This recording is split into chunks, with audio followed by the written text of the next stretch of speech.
These are all the mysteries in Naruto Explained. The mysterious Shinju Uzumaki child. The mysterious absence of any mention of a child born to Hashirama and Mito is undeniably perplexing. Considering the immense genetic and spiritual potential of these two legends, their offspring would have likely been a force to be reckoned with in the ninja world. Yet there's a strange silence surrounding this possibility, which could suggest a deliberate erasure from history. This omission might even be tied to the rapid decline of the Shinju clan. Perhaps the child died young, leaving Tsunade and Nawaki as the only known descendants. Alternatively, the child's existence could have been seen as a threat to the balance of power in the ninja world, prompting a purposeful cover-up or secrecy. Of course, there's always the possibility that Kishimoto left this thread intentionally unresolved, adding an air of mystery to the narrative. Hashirama's knowledge of Gedo. Rinne. Hashirama's knowledge of the Gedo, Rinne technique presents another curious anomaly. There were no known Rinnegan users during his era. So, how could he have been so aware of such an advanced and forbidden power? This detail hints at a deeper connection to Hagoromo's teachings, or perhaps some ancient knowledge that Hashirama accessed. Maybe this understanding came from ancestral teachings, or secret scrolls passed down through the Shinju lineage. Another possibility is that Hashirama, like Naruto and Sasuke later on, had some form of direct spiritual communication with Hagoromo. Then again, Hashirama's unparalleled connection to nature and chakra might have granted him a unique insight into techniques far beyond his time. Mysterious death of Hashirama. Alright, so here's the deal. Hashirama Shinju, the literal first Hokage and the OG powerhouse of Konoha, was basically unstoppable in battle. The guy could mop the floor with anyone who dared to challenge him, and his power level was off the charts. But here's the kicker, no one knows how he died. Like seriously, how does a dude that overpowered just not exist anymore? Battle? Nah, not a chance. Old age? Maybe. But get this, there's a theory floating around that he might have had some kind of genetic disease tied to his wood-release jutsu. Crazy, right? But at the end of the day, it's all just speculation, because the truth? Yeah, that's still locked up tighter than Orochimaru's lab notes. Hashirama's Sage Mode. Speaking of Hashirama, let's talk Sage Mode. We've seen Frog Sage Mode, we've seen Snake Sage Mode, but Hashirama, his Sage Mode is straight up unique. No frog eyes, no snake scales, nada. So what's the deal? Some fans think it might be Slug Sage Mode, especially since his granddaughter Tsunade works with slugs from Shikotsuku Forest. Makes sense, right? Except nothing's confirmed. Another theory? His Sage Mode might just be some next level chakra flex that's entirely his own. Whatever the answer, it's still a mystery wrapped in a shroud of ninja secrecy. Kabuto healing Hinata. Alright, throwback to the Chunin exams. Remember when Neji went full family drama mode and absolutely wrecked Hinata in their fight? Yeah, it wasn't pretty. But then, plot twist. An Anbu Black Ops ninja steps in to heal her. Surprise, it's Kabuto, working undercover as Orochimaru's double agent. But here's the juicy part. Why did he do it? Some say it was all part of maintaining his disguise. Others think it was just Kabuto's medical ninja instincts kicking in, despite, working for a literal snake. Either way, we're left scratching our heads because this one is still a big old question mark. Totsuka Sword and Yata Mirror. When Itachi Uchiha whipped out his Susanoo during his final showdown with Sasuke, everyone watching probably thought, oh, it's over now. And they weren't wrong. The dude wasn't just flexing his mastery over the Sharingan, he was showing off two of the most OP weapons in ninja history. First up, the Totsuka Sword. Imagine a weapon so ridiculous that anyone who so much as gets grazed by it gets instant sealed into an internal genjutsu. Yeah, that's not just OP, it's broken. And then there's the Yata Mirror, a shield so absurdly powerful it could block literally anything. Fire, water, earth, air, Avatar style, it didn't matter. This thing was the Swiss Army knife of ninja defense. But here's the kicker. Nobody knows where these things came from. Did Itachi stumble upon some ancient Uchiha armory? Or did he just luck out in some celestial ninja lottery? No one's talking, and the fandom is left scratching their heads. Classic Naruto, keeping us guessing even years later. Madara's Mengiko Sharingan. Madara Uchiha, the OG edgelord who made brooding an art form and power a lifestyle. He wasn't just strong, he was absurdly strong. As one of the most powerful Uchihas of all time, Madara achieved the Mengeko Sharingan, leveling up his abilities in a way that would make even Kakashi go, damn, that's extra. But wait, here's where it gets weird. You'd think someone of Madara's caliber would have some crazy unique Mengeko power, right? Wrong. Turns out he didn't. Every Uchiha with a Mengeko usually gets a custom ability, like Itachi's Amaterasu, but Madara, nada, zilch, zero. People tried to argue that Limbo, his invisible shadow clone dimension thing, that was his Mengeko ability, but nope, that's strictly Rinnegan territory. So what gives? Was Madara so naturally gifted that the Mengeko just went, nah, you're good bro, you don't need anything extra? Or is this another Naruto mystery we'll never get an answer to? The world may never know. Hashirama's connection to the Shinju. Alright, this one's a doozy, so strap in. We know Hashirama Senju, aka the god of shinobi, was a direct descendant of Ashura Atsutsuki, meaning his bloodline traced all the way back to Hagoromo and Kaguya. Cool, right? But here's where things get weird. You got the White Zetsu, aka the creepy gooey victims of Kaguya's infinite Tsukiyomi. These guys are basically chakra-depleted husks of humanity. And then there's Hashirama cells, which have been used for everything from prosthetic arms to Madara's science experiments. The kicker? Hashirama's DNA matches that of the Zetsu. Wait, what? Does that mean Hashirama has some kind of deep connection to the Shinju? The tree that started this whole chakra mess? Or is it just another case of ninja biology being way more complicated than it needs to be? We know Madara originally claimed to create the White Zetsu using Hashirama's DNA, but that's been debunked. Turns out the White Zetsu predate Madara, tying back to Kaguya herself. So why does Hashirama's DNA match these weirdos? There's some ancient link between the Senju and Shinju? Or was Hashirama just the ultimate ninja science experiment waiting to happen? Whatever the case, this is one of Naruto's mysteries that keeps us spinning in circles. Otsutsuki clan, the enigmatic overlords. If there's one thing that keeps the Naruto fandom buzzing with theories, it's the Otsutsuki clan. The godlike aliens who crashed the ninja party and turned everything we thought we knew upside down. From Kaguya Otsutsuki, the original chakra wielder, to Momoshiki and Ishiki Otsutsuki, these beings are shrouded in mystery, leaving us with more questions than answers. Here's the gist of what we know. The Otsutsuki are extraterrestrial beings who hop between dimensions like they're on a cosmic road trip. Their ultimate goal? To plant divine trees, harvest chakra fruit, and feed on it to maintain their immortality. That's their game. But here's where things get tricky. While we know what they do, we have no clue about why. Where do they actually come from? What's their home dimension like? Is it a lush paradise or some desolate wasteland that drove them to exploit other worlds? And more importantly, is there some greater purpose behind their actions? Or are they just greedy energy vampires? The series throws us crumbs, but never the full loaf.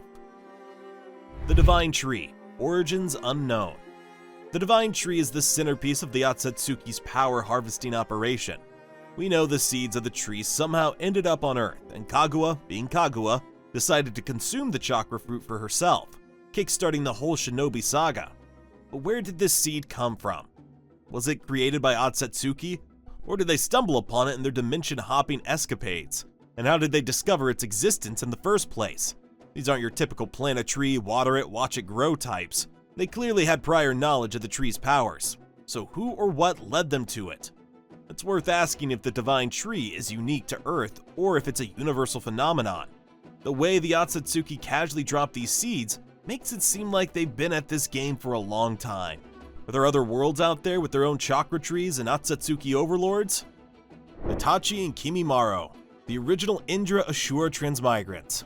The idea that Itachi Uchiha and Kimimaro Kaguya could have been the original reincarnations of Indra and Ashura is a fascinating theory, and it sheds light on some of the more enigmatic aspects of their abilities, personalities, and eventual decline. Let's unpack this step by step. You might want to sit back, because it's kind of a big one. Premise 1. Reincarnations retain past wisdom and abilities. One of the most intriguing patterns in the Naruto universe is how reincarnates like Madara and Hashirama seem to be leagues ahead of their peers in terms of innate skill, wisdom, and power from a young age. This trend mirrors the trajectory of Itachi and Kimimaro. both prodigies with abilities that seemed almost supernatural. But what if this wasn't just the result of hard work or talent? What if their early brilliance was a result of their souls carrying fragments of Indra's and Ashura's lifetimes of experience? The theory: soul transfer and its consequences. When the transmigrant souls of Indra and Ashura moved from Itachi and Kimimaro to Sasuke and Naruto, this could have had drastic effects on their physical and spiritual well-being.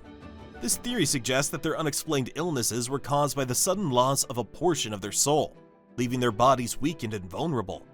Simultaneously, this transfer might explain why Naruto and Sasuke suddenly experienced a meteoric rise in their skills during their teenage years. The arrival of Indra's and Ashura's chakra fragments could have been the catalyst for their exponential growth. Evidence supporting Itachi as Indra's reincarnation. Number 1. Wisdom and leadership at a young age. At just 7 years old, Itachi displayed wisdom, tactical ability, and emotional intelligence far beyond his years. He was trusted with responsibilities that even seasoned adults would struggle to handle. If he carried Indra's memories or instincts, this level of maturity makes much more sense. Number 2. Intuitive mastery of shinobi skills. Itachi didn't just learn techniques, he intuitively grasped them, often needing minimal instruction.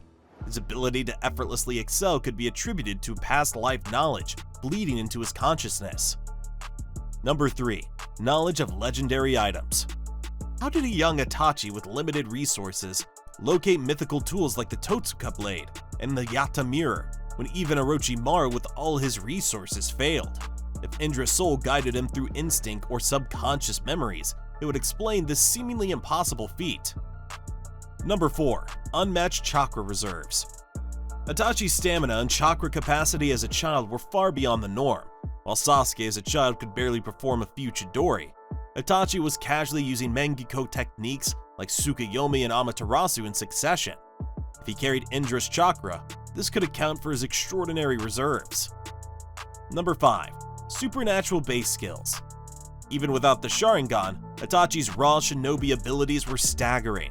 His speed, precision, and tactical prowess surpassed anything expected of an ordinary prodigy. If he were the reincarnation of Indra, his abilities might reflect the physical prowess of a demigod-like figure.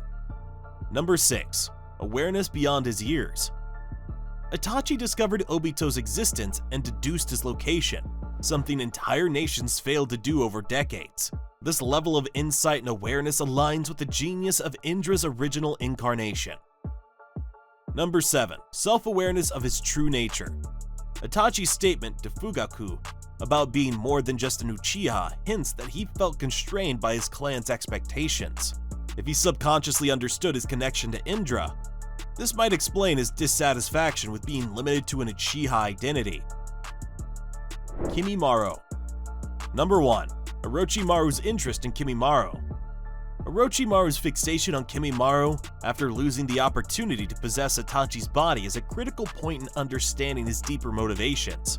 While Orochimaru's frequently expressed interest in the Sharingan, his later actions such as experimenting on Madara's corpse suggest that his true aim was the immense potential of Indra and Asura's transmigrant abilities, which are inherently linked to the Rinnegan.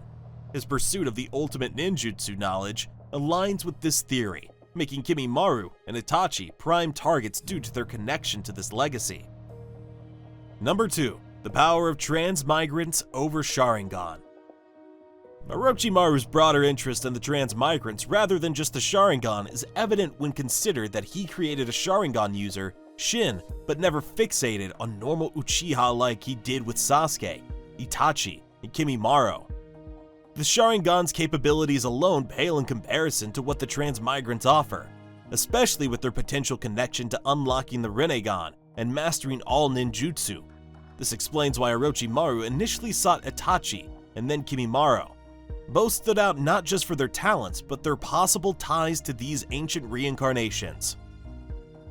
Number 3. Kimimaru's precocious talent. Kimimaru's rise as the most promising member of his clan at an incredibly young age mirrors Itachi's trajectory. He achieved this level of skill without extensive training or mentorship, a trait that fits the reincarnation hypothesis.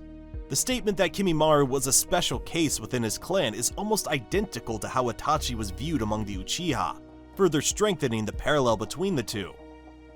Number 4. Unparalleled potential despite illness. Even as a bedridden teenager, Kimimari's power was acknowledged as otherworldly. Kabuto, a seasoned elite ninja, believed that no one could stop Kimimaro, possibly even including the Sannin. This unwavering confidence in Kimimara's abilities highlights his innate power, rooted in Asura's physicality and vitality. It mirrors Itachi's superhuman intellect and skill, suggesting they both carried the essence of their respective reincarnations. Summing up the supernatural disparity. The abilities displayed by Itachi and Kimimaru's children transcend anything that could be explained by natural talent or rigorous training. They veer unmistakably into the realm of the supernatural. Take Itachi, for example. His intelligence, perception, and stamina weren't just impressive, they were light years ahead of even the most gifted shinobi of his generation. This wasn't just genius, it was something far beyond. His uncanny ability to master complex techniques with little effort, locate legendary items with ease, and consistently outshine elite shinobi suggest a kind of inherited knowledge or wisdom that defies explanation.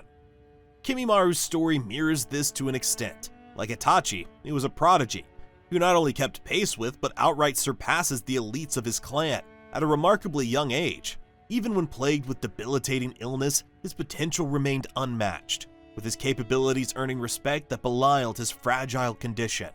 These extraordinary traits lend significant weight to the idea of reincarnation. The theory suggests that fragments of Indra and Asura's abilities and memories are carried over into their new vessels, manifesting as these otherworldly talents.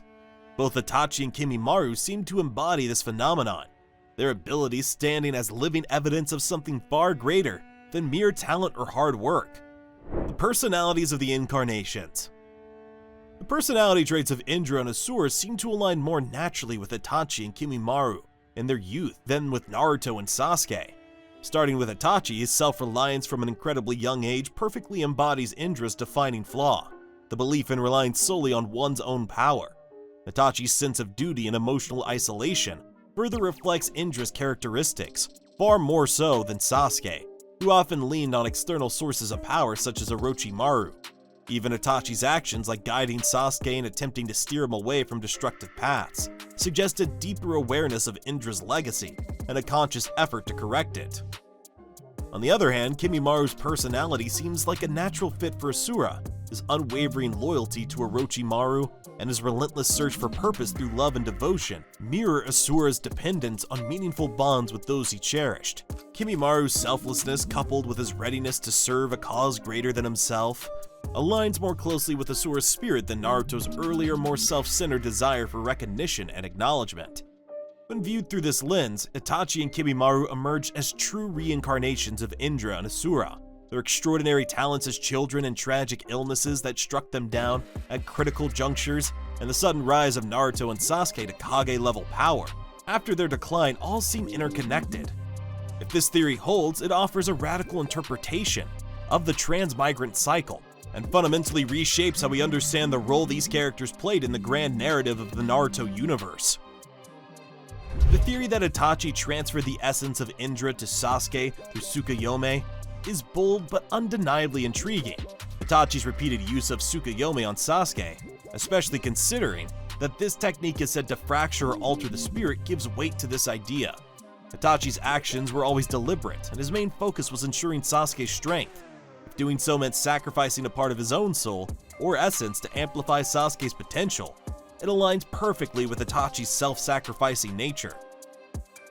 The sudden and dramatic growth in Sasuke and Naruto's abilities between the end of Part 1 and the beginning of Part 2 further supports this theory. Both characters experienced a sharp increase in power and skill, something that could be directly attributed to inheriting the essence of Indra and Asura. This transfer would have unlocked their latent potential, propelling them to new heights. This theory cleverly ties together various unexplored elements of Naruto, offering a plausible explanation for the inconsistencies and gaps in the lore.